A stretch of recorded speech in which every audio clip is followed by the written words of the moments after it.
Hello. Um, my name is Egle Vinauskaite. I'm a learning designer, consultant, and the board director of the eLearning network. And today I'm going to talk about the future of work in L&D, but I'm going to take it down to a very individual level. I'm going to talk about what you, as a professional working in our industry, can do to keep up with everything that's happening there at the moment. So let me tell you a story. I first heard it from Julie Dirksen, the author of Design for How People Learn. During the Second World War, the American military established bases in the South Pacific, and they would get food and supplies delivered there via cargo airplanes. When the war ended and the military had abandoned the bases, the locals decided to do something to get those supplies themselves. So they started imitating what they had seen American soldiers do. They would erect such platforms, they would build control towers, they would wave landing signals hoping to get the planes to land. So what they were doing essentially is that they were going through the motions without understanding the underlying reasoning of how and why it worked. And in many respects, I feel that in L&D, we are in quite a similar situation because there's quite a lot going on. There is new tech, there are new user expectations, new client requirements. It's quite hard to understand what's happening, to understand how to use those tools, and to take advantage of them all. So unless you make a conscious effort to upskill yourself, to improve your knowledge, and to engage in the conversations happening in the industry, especially the criticisms that are going around, you won't be able to do the job that you should be doing. So luckily, there are certain organizations that are doing the hard work of researching the skills that are in demand. So these are probably the free main reports. You can Google them, you can click on the links and access the reports in full. That's the LPI Capability Map, CIPD Profession Map, and Towards Maturity Annual Benchmark Report. You probably are not going to read all of it, so I took the liberty of extracting the skills that would appear over and over again, and here they are: facilitating collaboration, data analytics, coaching and mentoring, learning tech and infrastructure, marketing and communications, content creation management, face-to-face learning facilitation, and evidence-based learning strategy. So on to the good part, what you can do about it. For the rest of this talk, I'm going to go through the tools, resources, and strategies that can help you develop all of those things. This is not just me. A while ago, I crowdsourced them from very many learning professionals in our industry and in my network. So yeah, this is our collective hive mind. So without further ado, when it comes to tools, one of the frequently used ones is Filter's MacPy for L&D. I swear I'm not sponsored, although they're right over there. You can ask about this tool straight from them. And MacPy for L&D is an AI solution where you input your position, input your seniority, a few other things about yourself, and you get recommended various resources that could help you develop in your work. Another one is Degreed. Degreed are currently pushing their B2B solution, but not many people know that they also have a B2C solution.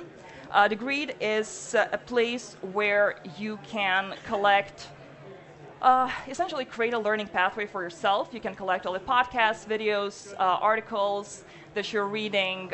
You can create your own learning pathway. You can record what you're doing. So if you're into that kind of thing, and if you want it gamified because they have points and stuff, so it's like your very personal LMS if you're keen on LMSs and you want one in your personal life.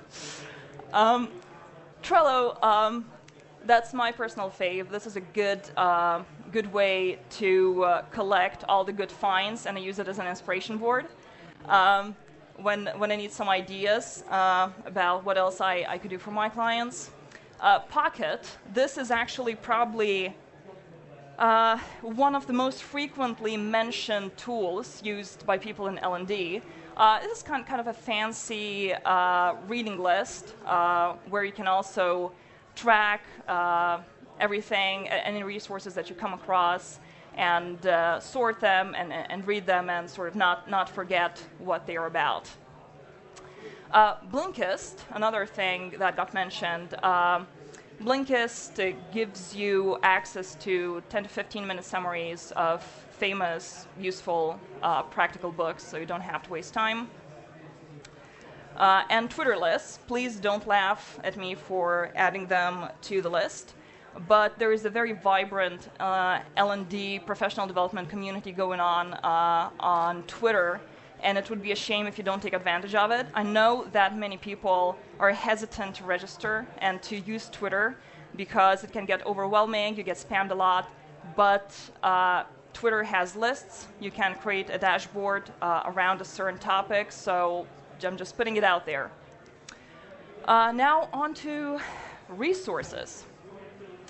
So speaking of Twitter, there are certain hashtags. Probably in the UK, the most popular one is hashtag LDInsight. It's a conversation among e-learning professionals, not e-learning, L&D professionals in general.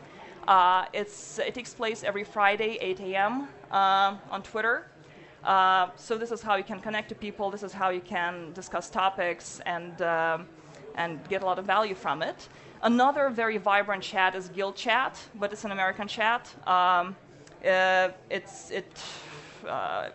takes place some weird hours UK time, but still they have really good conversations, and it's a much more it happens much more frequently. And there are also hashtag LearnChat and hashtag EdTechChat. Podcasts. How many of you actually listen to podcasts? Yay! Like 30-50%. Cool. So there are a few that are quite popular among your peers. So Good Practice, MindChimp by Danny Seals, Learning and Development Podcast by David James, Future of Learning, Lloyd Dean, Learning Now, Learning Uncut. So yeah, just take a pic of the slide. Find those podcasts, yeah. And the EdTech podcast.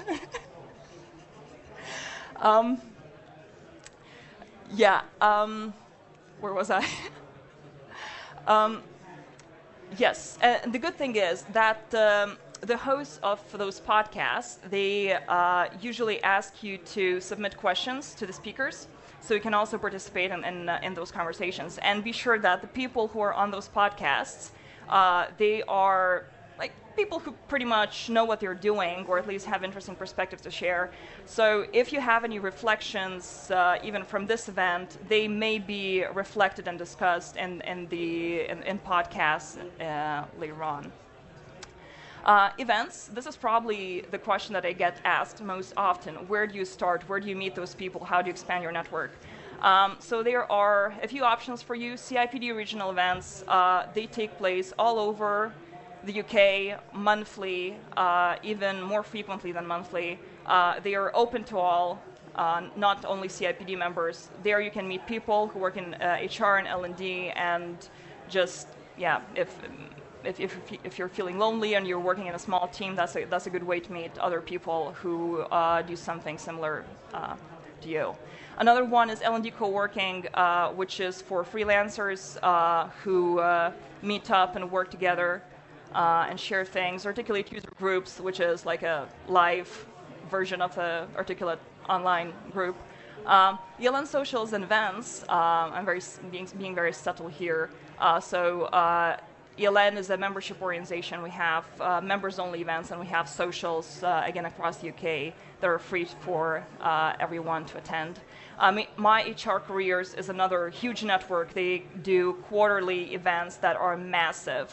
Agile HR meetups. They do 5-minute pitches of interesting ideas in HR and L&D, and again, followed by networking. And meetup is always a good bet. My favorite one is Learning Experience Designers. There are other meetup groups that you should check out and start from there. Online communities. you can engage with people online. One of the biggest ones is TLDcast, which is American, but it's quite international, I think, right now. Designed for how people learn on Facebook. This is Julie Dirkson's community. Surprisingly, it's not spammy. It's actually very useful. People talk about pertinent topics, so really suggest you check it out if you use Facebook. Articulate eLearning Heroes, well, that's for learning designers. eLearning Guild, and the eLearn LinkedIn group, where you can also ask for advice or share ideas and so on. And finally, other resources that I could not categorize anywhere else. YouTube, not many people know. Learning Technologies, the main conference, the expensive one, they post pretty much all of their seminars online on their YouTube channel. So if you're interested, do check them out. Another one is our eLearn webinar archives. So for example, if today you've missed the Sponge talk on immersive tech, they are delivering the same talk as a webinar for us later this month. So just a good resource to have. Another one is ATD, Association for Training and Development. That's the American version of CIPD, but LND is quite similar everywhere. So if you really have a lot of time on your hands and you do like portals with everything in them, that's the place to go. And Michelle Acker's Padlet is an honorable mention. Michelle, a while ago, she asked her network to crowdsource any resources that they could think of that could be useful, and she put them online here. So if you need this one place to start when you come back home later today, go to that Padlet, and that could be a good starting point. And finally, strategies. Oh, this is where I get on my soapbox. First of all, utilize social media. First things first, follow the influencers. Who are the influencers? Look at the conference program, start following the speakers, see who they're engaging with on LinkedIn and Twitter, and follow those people so that you'll sort of become part of that network and can then contribute to the conversations that are happening there. Pro tip, don't embarrass yourselves. Don't ask to connect with them. Just follow them, that's fine. Expand your network. So this event has a hashtag where people are discussing their reflections from what they're hearing here. So actually, that's a pretty cool bunch. Usually at any event, you can engage with those hashtags. This is how you meet people. This is how you can actually take it offline today and meet them in person. There are also individual session hashtags for this conference, if you want to check them out. Also, a good tip, if you have a chance, look up event attendees so you can network more purposefully. So for example, meetup events, they all have event attendee lists, and Twitter chats, like I've mentioned. Now on to networking. I'm not going to say anything new here.